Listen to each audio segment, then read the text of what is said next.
A doutora continua a encontrar-se com os jovens, continua a ter contacto com eles? Contacto com quase todos, a encontrar-me só com alguns. A vida teve que continuar, nomeadamente a deles, que está no princípio, e alguns vivem fora de Lisboa, outros vivem mesmo fora do país, e embora haja contactos via mail, contactos via telefone, em dias mais ou menos simbólicos, ou em dias em que é previsível que no tribunal aconteça qualquer coisa diferente, eles telefonam ou eu telefono-lhe, quer a mim, quer a outros dos protagonistas do processo que os apoiaram. Como é que é a vida deles? Têm, imagino, vidas diferentes? São totalmente diferentes. Há alguns, aqueles que passaram por situações menos traumáticas e que tinham algum resíduo familiar, algum suporte familiar, que quando rebentou o escândalo os apoiou, os levou, que os ajudou a gerir o dinheiro das indemnizações. Eu tenho miúdos que conseguiram comprar uma casa com os 50 mil euros, claro que fora de Lisboa, claro que uma casa pequena, mas que o dinheiro que ganham é exclusivamente para organizar a sua vida, não tem o problema da habitação. Tenho outro miúdo que se juntou ao irmão, que já era maior, e que tinha um pequeno negócio no Algarve, e com aquele dinheiro ele entrou como sócio, alargaram o negócio e hoje nem ele quase se quer lembrar da situação pela qual passou. Mas também há quem não tenha conseguido refazer a vida. Há exatamente miúdos que vão precisar do apoio do Estado que não têm o resto da vida. Há miúdos que saíram deste processo destruídos como seres humanos, completamente destruídos, e em relação aos quais será necessário uma longa, prolongada e paciente terapia psicológica, social, de relação com os humanos, que não seja relação do tipo fictício que foram aquelas que os marcaram. E há 5 ou 6 nesta situação. É óbvio que não os vou identificar, mas tenho-os todas as noites na cabeça a saber o que é que fulano, beltrano, inventará esta semana, esta noite, este mês. São miúdos de uma profunda infelicidade, que a forma que têm de chamar a atenção é fazer disparates, que como nós não somos já profissionais dedicados a tempo inteiro a eles, a forma que têm de apelar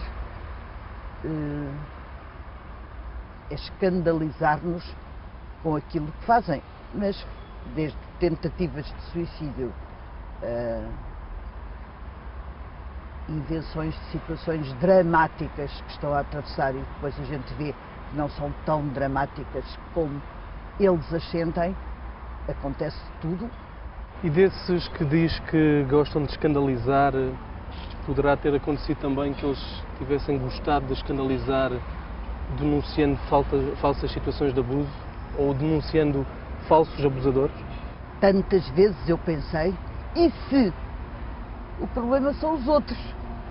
É porque o que esses denunciaram, o que esses 4 ou 5 jovens mais problemáticos denunciaram, foi depois corroborado sistematicamente por mais 4 ou 5 dos outros que só tiveram contactos pontuais com as mesmas pessoas e que as descrevem em pormenor e que descrevem os seus corpos. Quer isso dizer que ao longo destes 5 anos de julgamento e de 7 anos em que o caso foi denunciado, nada mudou na sua convicção? Nada mudou na minha convicção. Só mudou uma coisa. Esta justiça não funciona. Se isto acontecesse com um neto meu, não sei o que eu faria. Acredita então que este tribunal vai conseguir ter uma decisão justa? Esta distância já nunca será justa, nem para as vítimas, nem para os arguidos, porque temos que partir sempre da hipótese que quem é arguido não é condenado ainda e que poderia haver, não é a minha convicção, mas poderia haver entre os acusados um inocente.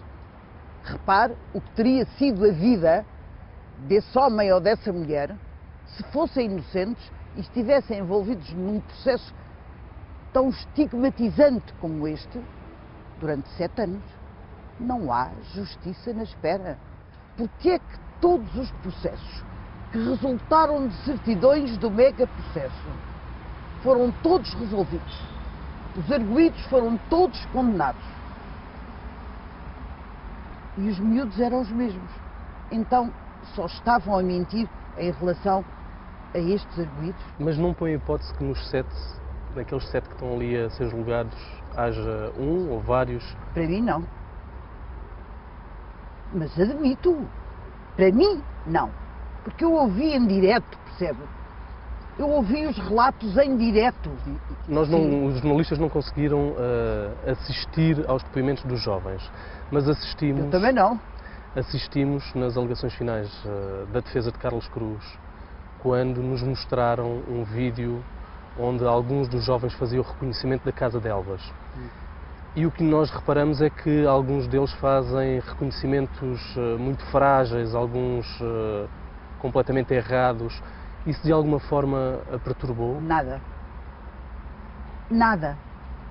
Se a Casa de Elvas cair como acusação, é o maior escândalo deste processo. Porque os miúdos relataram, e está no processo, a Casa de Elvas por dentro. A Casa de Elvas levou obras, entretanto.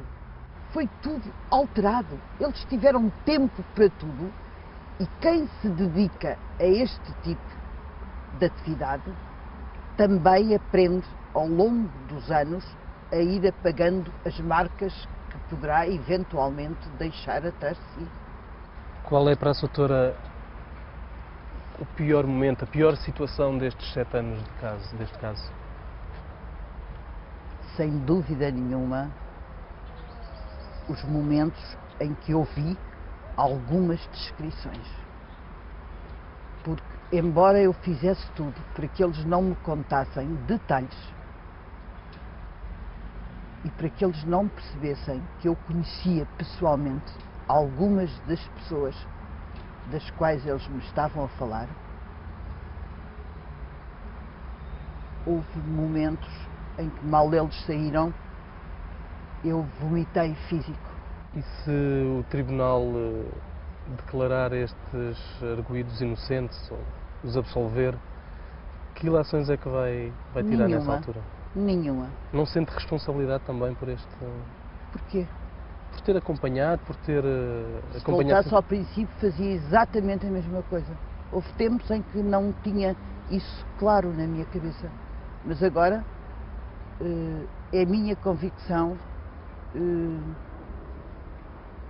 que se fui lá aposta é porque fazia lá falta.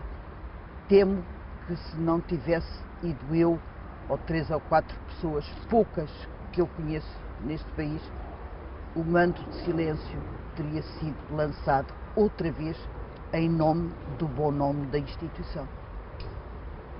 E a pedofilia da Casa Pia foi só isto? Não, isto é a guarda avançada.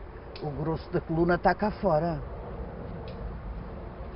Os senhores que estão sentados no tribunal, e eles sabem isso melhor do que nós, são apenas um pequeno braço do povo Casa Pia. Reconhece, no entanto, que houve muitos problemas com esta investigação, muitas falhas? Houve, mas não podia ter sido, eventualmente, muito melhor, porque estávamos todos a aprender. Nunca tinha havido um processo com estas características. Pessoalmente, profissionalmente, sentiu-se isolada em algumas vezes? Sentiu que fez inimigos? Senti que perdi amigos. Se fiz inimigos ou não, problema deles, não sei quem são, nem me interessa. Magoada, senti-me quando houve mudança de governo e eu, que sou assumidamente uma mulher de esquerda, vi um partido de esquerda ignorar completamente o processo. Nunca o então ministro me perguntou uma palavra sobre o processo, embora me desse todos os meios para eu desenvolver a atuação.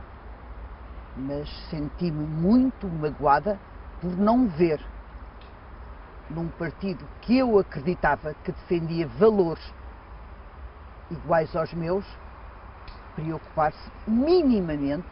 E percebeu porque é que isso aconteceu? Percebi, mas não explico. Porquê? Porque são outras histórias, hei de explicar um dia.